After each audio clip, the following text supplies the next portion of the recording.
पुराण पुरुष योगीराज श्री श्यामाचरण लाहिड़ी महाशय विवरण। चतुर्थ परिच्छेद साधना मार्ग। सरकारी नौकरी के सिलसिले में श्यामाचरण कई स्थानों से स्थानांतरित होते हुए दानापुर आ गए। यहां वे कठोर एकांत साधना में तल्लीन हो गए और स्वयं को इतना गोपन रखा कि किसी को भी उनकी साधना के बारे में कोई जानकारी नहीं थी। गुरु प्रदत्त योग साधना ही उनके जीवन का मुख्य अंग और अवलंबन हो गई। महायोगी बाबा जी की कृपा से उनके जीवन में जो नया प्रकाश उजागर हुआ है, उसमें आध्यात्मिक जीवन के नए नए स्तरों को वे अनायास ही पार करने लगे। ऑफिस के दैनिक कार्यों को संपन्न करके लोगों की दृष्टि से दूर कठोर साधना में लीन रहे। इन दिनों उन्होंने योग साधना में काफी उन्नति कर ली थी। स्वल्पभाषी एवं मधुरभाषी श्यामाचरण कठोर परिश्रमी थे। आलस्य को उन्होंने कभी प्रश्रय नहीं दिया, इसीलिए योग साधना का कठोर श्रम उन्हें दुर्बल नहीं कर सका। श्यामाचरण अब हमेशा ही आत्मचिंतन में विभोर रहने लगे और सभी विषयों में उनके भीतर एक उदासीनता का भाव परिलक्षित होता। इसलिए ऑफिस के बड़े साहब प्यार से इस बंगाली बाबू को पगला बाबू कहकर पुकारते। एक दिन श्यामाचरण ने अपने बड़े साहब को अत्यंत उदास देखा और उदासी का कारण पूछने पर पता चला कि उनकी मेम साहिबा इंग्लैंड में काफी बीमार हैं, यहां तक कि उनका बचना भी मुश्किल है।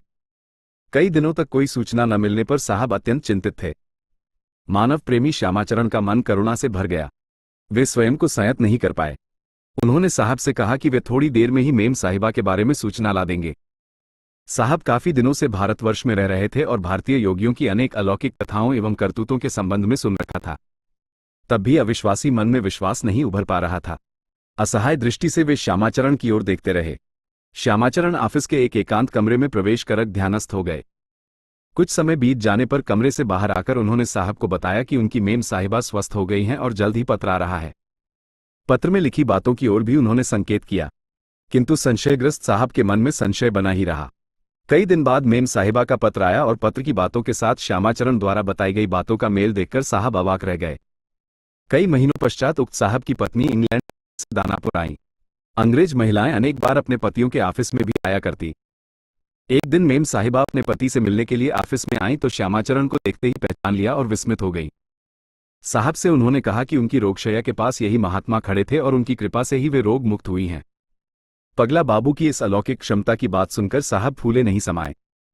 कुछ दिन बाद उनका स्थानांतर काशी के कार्यालय में हो गया और गरुड़ेश्वर स्थित अपने मकान में वे सपरिवार रहने लगे।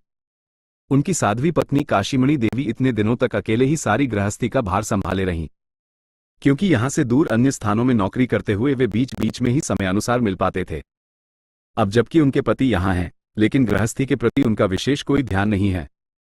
वेतन की सारी राशि वे पत्नी को सौंप देते। पतिपरायणा पत्नी की हैसियत से वे कभी भी उन्हें गृहस्थी के कार्यों के लिए विरक्त नहीं करती। स्वयं अपने हाथ रसोई बनाना, बच्चों को स्कूल भेजना एवं किसको क्या देना है, सबकी ओर उनकी दृष्टि रहती। श्यामाचरण सभी विषयों में निर्लिप्त रहते। नियमित कार्यालय जाते और थोड़ा समय गृहस्थी को देकर शेष समय में वे कठोर योग साधना में तल्लीन रहते। उनकी साध्वी पत्नी ने कभी भी पति के साधना मार्ग में किसी प्रकार की बाधा की सृष्टि नहीं की, बल्कि उनकी साधना में किसी प्रकार की असुविधा न हो, इस ओर उनका विशेष ध्यान रहता। इस प्रकार श्यामाचरण रहस्यमय योग साधना के अनेक स्तरों को पार कर गहरी आध्यात्मिक शक्ति एवं योग विभूति की प्राप्ति में सफल होने लगे। अब से उन्होंने लोगों को दीक्षा प्रदान करना प्रारंभ कर दिया। केदारेश्वर मंदिर के द्वार पर एक माली फूल एवं माला बेचा करता था। सबसे पहले उन्होंने उसी को दीक्षा दी। जिस प्रकार फूल खिलने पर भरे स्वयं ही मधु के लोभ में उपस्थित होते हैं, उसी प्रकार आहिस्ता आहिस्ता 2-4 मुक्तिकामी लोग उनके पास आने लगे। श्यामाचरण अपनी ओर से पूरी तरह प्रचार के विरुद्ध थे, किंतु उनमें कुछ ऐसा आकर्षण था कि वे धीरे धीरे योगाचार्य की भूमिका में प्रतिष्ठित होने लगे। काशीमणि देवी पूरी तरह से अपने पति की योग साधना की सफलता प्राप्ति के संबंध में अनभिज्ञ थीं। एक दिन रात में अचानक उनकी नींद टूट गई। पति को न देखकर वे दिया जलाकर खोजने लगी। उन्होंने देखा कि उनके पति घर के एक एकांत कोने में शून्य में पद्मासन लगाकर बैठे हैं। अपने पति के इस अलौकिक योग ऐश्वर्य को देखकर काशीमणि देवी की आंखों से चुपचाप आंसू की धारा फूट पड़ी। बगल में बैठकर हाथ जोड़े हुए क्षमा याचना करने लगी। बिना समझे उन्होंने कितना अन्याय किया है, ऐसी ही चिंताओं में डूबी रहीं। कुछ देर बाद पति के स्वाभाविक अवस्था में लौट आने पर उन्होंने उनसे क्षमा मांगते हुए योग दीक्षा प्राप्त करने की प्रार्थना की। दूसरे दिन श्यामाचरण ने उन्हें योग की दीक्षा दी। काशीमणि देवी बचपन से ही प्रायः सब स्थूल पूजा करती। उनके पिता अपने समय के विख्यात पंडित थे, इसीलिए बाल्यकाल से ही उन्हें स्थूल पूजा का अभ्यास था। इस कारण वे स्थूल पूजा भी करती और योग की भी साधना करती। श्यामाचरण स्थूल पूजा नहीं करते थे, किंतु उन्होंने अपनी पत्नी को कभी स्थूल पूजा करने से मना नहीं किया।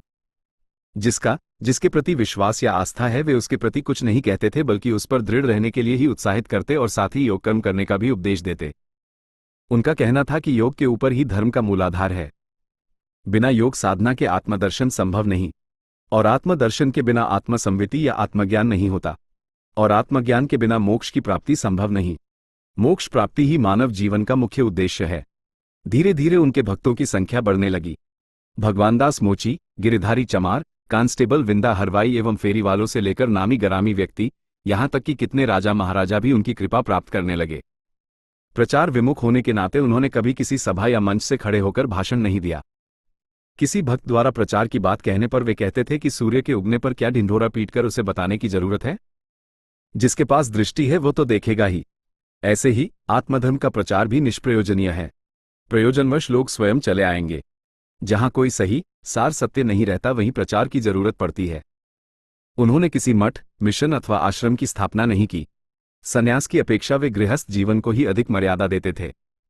कुछ साधक ऐसे हैं जिनकी लोक यात्रा या जीवन दर्शन तथा साधना के भीतर कुछ विशेष परिलक्षित होता है। ज्वार में बहते हुए चलना उनके स्वभाव में नहीं होता। जिन सब महात्माओं में नयापन होता है उन्हें ही लोग महापुरुष की संज्ञा प्रदान करते हैं। श्यामाचरण भी योग मार्ग में इसी प्रकार की नवीनता स्थापित करने में सक्षम थे। श्यामाचरण के वृद्ध श्वशुर वाचस्पति महाशय एक निष्ठावान विख्यात पंडित के रूप में सुपरिचित थे। उन्होंने भी अपने दामाद श्यामाचरण की अपूर्व योग सिद्धि से आकर्षित एवं प्रभावित होकर उनसे योग की दीक्षा प्राप्त की। उसके बाद वे दामाद का नाम लेकर नहीं पुकारते थे बल्कि प्यार से योगीराज कहा करते थे। तभी से वे योगीराज के रूप में परिचित हुए। योगीराज के एक विख्यात पंडित भक्त देवघर निवासी पंचानन भट्टाचार्य महाशय उन्हें काशी के बाबा कहा करते थे। आजकल उनके भक्तगण उन्हें बड़े बाबा के नाम से संबोधित करते हैं। योगीराज के श्वशुर पंडित देवनारायण वाचस्पति प्रायः 100 वर्ष की उम्र में स्वर्गवासी हुए। वाचस्पति महाशय जब मृत्युशैया पर थे उस समय काशीमणि देवी की आंतरिक इच्छा थी कि योगीराज एक बार परलोक यात्रा की प्रतीक्षा में रुगण पड़े वृद्ध श्वशुर को प्रणाम कराएं। काशीमणि देवी ने जब अपनी यह इच्छा योगीराज के सामने व्यक्त की तब वे कुछ न कहकर हंसने लगे। मृत्यु से कुछ पूर्व योगीराज मरणासन श्वशुर को देखने गए, किंतु उन्हें प्रणाम नहीं करने पर काशीमणि देवी को कष्ट हुआ। जबकि देवनारायण वाचस्पति भी योगीराज को प्रणाम नहीं करने देते थे। 1890 ईशून्य के सितंबर महीने में उन्होंने सरकारी नौकरी से अवकाश प्राप्त किया। उस समय उनकी मासिक पेंशन की राशि 29 रुपया 4 आना 3 पैसा निर्धारित की गई थी। इस सामान्य आय से गृहस्थी का निर्वाह न होने के कारण वे काशी नरेश ईश्वरी नारायण सिंह के पुत्र प्रभु नारायण सिंह को शास्त्र आदि ग्रंथ पढ़ाने के लिए गृह शिक्षक के रूप में कार्य करने लगे। उनका वेतन 30 रुपया प्रति माह था। प्रतिदिन काशी नरेश की नौक योगीराज को गंगा के उस पार स्थित रामनगर राजप्रासाद ले जाती। वर्षाकाल में गंगा में बाढ़ के कारण उनके रहने की व्यवस्था राजप्रासाद में ही की जाती थी। काशी नरेश स्वयं धर्मप्रायण एवं शास्त्रज्ञ थे। काशी नरेश श्यामाचरण द्वारा सभी शास्त्रों के अध्यापन, विशेष रूप से वेदांत के अध्यापन से अत्यंत प्रसन्न हुए और उनके संबंध में अधिक कुछ जानने की उत्सुकता प्रकट की। योगीराज हमेशा आत्मा अभिगुप्ति की ही भूमिका में रहते, स्वयं को प्रकट नहीं करते थे। योगीराज के सहपाठी गिरीश चंद्र दे काशी स्टेट में उच्च पद पर कार्यरत थे, इसीलिए राजा के साथ उनकी गाढ़ी मित्रता थी। एक दिन बातों के दौरान गिरीश बाबू ने राजा से कहा, श्यामाचरण साधारण व्यक्ति नहीं है, वे सिद्ध महायोगी हैं।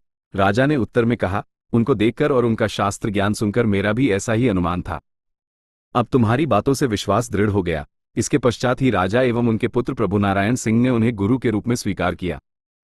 श्यामाचरण की 3 कुंवारी लड़कियां थीं, हरिमती, हरिकामिनी और हरिमोहिनी उनका नाम था। काशीमणि देवी बड़ी लड़की हरिमती के विवाह के लिए अत्यंत बेचैन थी। विवाह का दिन भी निश्चित हो गया, किंतु विवाह में देने योग्य अर्थ कहां से आए? काशीमणि देवी ने अपने पति को इस संबंध में बतलाया।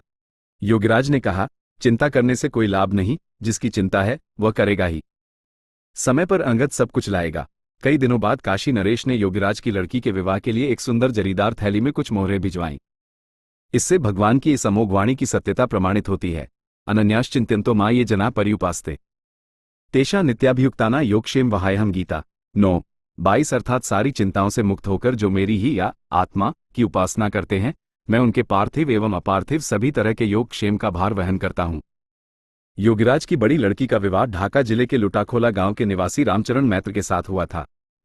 इसके पश्चात मझली लड़की हरिकामिनी का विवाह बंगाल के पाबना जिले के भारांगा गांव में गंगादास चौधरी के साथ तथा छोटी लड़की हरिमोहिनी का विवाह विष्णुपुर में कादाकुली गांव के निवासी राममय भट्टाचार्य के साथ हुआ था। योगीराज सामान्य रूप से कभी बीमार नहीं पड़ते थे। वे हृष्ट पुष्ट एवं काफी स्वस्थ थे। बीच में अकवार अर्श रोग से पीड़ित अवश्य थे, किंतु थोड़े उपचार एवं चिकित्सा से ही रोग मुक्त हो गए। योगीराज धोती फतुही और पंजाबी कुर्ता पहनते थे। बाहर फीते वाला कपड़े का जूता इस्तेमाल करते थे और घर में खड़ाऊं व्यवहार में लाते थे। उनका वो जूता आज भी सुरक्षित है। वे सवेरे जलपान नहीं करते थे। थोड़ा घी और चीनी खाकर जलपान करके दोपहर को भोजन करते। वे निरामिषभोजी थे। दूध ज्यादा पीते थे। प्रतिदिन भोजनोपरांत वे हुक्के पर तंबाकू का सेवन करते। उसी समय घर परिवार के लोगों के साथ मनोरंजन भी करते। उनकी ऊंचाई 5 फीट 4 इंच थी। वे आजानुबाहु थे। शरीर का निचला हिस्सा शाकालू के रंग जैसा साफ सुंदर था। बीच का हिस्सा गुलाबी रंग का था एवं मस्तक तथा मुखमंडल का रंग लाल दूधिया था। उनका चेहरा अत्यंत आकर्षक था। यदि वे रास्ते में पैदल कहीं जाते तो उन्हें जो पहचानते भी नहीं थे, उनके आकर्षक चेहरे को देखकर श्रद्धा से सर झुकाकर रास्ता छोड़कर बगल खड़े हो जाते थे। प्रारंभ में वे सारी रात योग साधना करते थे और अंतिम दिनों में सुबह तड़के उठकर साधना किया करते थे। उसके बाद सवेरे गंगा स्नान के पश्चात पुनः साधना करते थे। उस वक्त साधारणतः किसी से भेंट मुलाकात नहीं करते थे। योगीराज के एक भक्त मटरू की काशी में दर्जी की दुकान थी। मटरू प्रायः प्रतिदिन सायंकाल आकर योगीराज के उपदेश सुना करता था। गरीब होने के कारण वह योगीराज की कोई सेवा नहीं कर पाता था, किंतु सेवा करने की उसकी प्रबल इच्छा थी। इसीलिए वह प्रतिदिन 2 बीड़ा बढ़िया पान योगीराज के लिए लाता। योगीराज भी दोनों वक्त भोजन के पश्चात प्रसन्नतापूर्वक पान का सेवन करते। मटरू के जीवन का यह एक व्रत था और उन्हें सारा जीवन वह पान खिलाता रहा। योगीराज के देहांतर के बाद भी मटरू काफी दिनों तक जीवित था। जीवन के अंतिम क्षणों तक वह प्रतिदिन 2 बीड़ा बढ़िया पान सजाकर लाता और योगीराज की खड़ाओं के ऊपर रखकर वहीं बैठकर हाथ जोड़े प्रार्थना करता। उस समय आत्मविभोर मटरू की दोनों आंखों से भर भर आंसू बहते रहते।